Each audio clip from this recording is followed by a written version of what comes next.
Bon, on a plus d'infos sur Horner là du coup.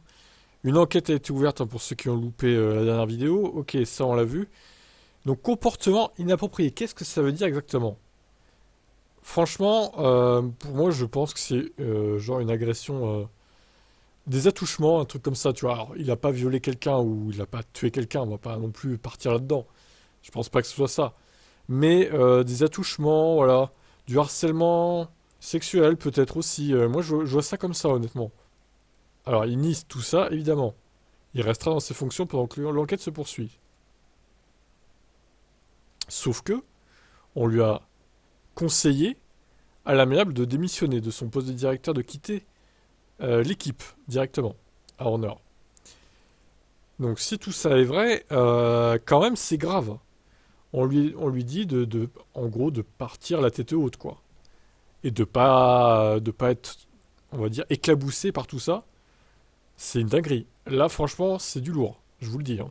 Alors, je ne sais pas quelle va être la finalité de tout ça, mais là, après Lewis qui signe chez Ferrari, on a peut-être une autre dinguerie qui est en train d'arriver. Horner qui démissionne de Red Bull juste avant la saison 2024. Ça serait de la folie, franchement. Et peut-être que ça signerait le début de la déroute de Red Bull en Formule 1. Bon, encore une fois, on va pas se réjouir trop vite. Enfin, se réjouir. Évidemment, les fans de Red Bull doivent être en PLS là actuellement. Mais je vous avoue que Horner virait, c'est pas mal. Alors je préférerais aussi que Marco dégage. Mais bon, un sur les deux déjà, 50% c'est pas mal en vrai. Bon, encore une fois, on va rester, on va prendre ça avec des pincettes, si on peut dire ça comme ça. On va pas non plus l'accuser de tout et n'importe quoi, mais bon, il semblerait qu'il se passe des choses en coulisses quand même. Et j'espère qu'il y aura de la transparence dans tout ça, et qu'on sera au courant de ce qui s'est passé au final, et que l'enquête sera menée objectivement, et qu'il n'y ait pas de dessous de table, quoi. Hein. Cette saison n'a même pas encore commencé, qu'il se passe des dingueries. Hein. C'est fou quand même. Hein. Allez, je vous laisse commenter. Est-ce que vous pensez qu'il est coupable? Hein? Mais moi, je suis étonné parce que franchement, alors au-delà d'être un con dans la presse et tout, qu'il a des comportements inappropriés avec les femmes ou même d'autres hommes, je trouve ça assez étonnant de sa part. Je le pensais droit et carré, quoi.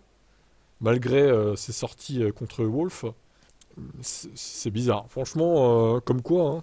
Ces mecs-là, ils sont pas parfaits, hein. Ils sont pas sains du tout, en fait. Il faut s'en méfier, quoi. Bon, vous pensez qu'il est coupable, qu'il est capable de faire de tels trucs ou pas, là?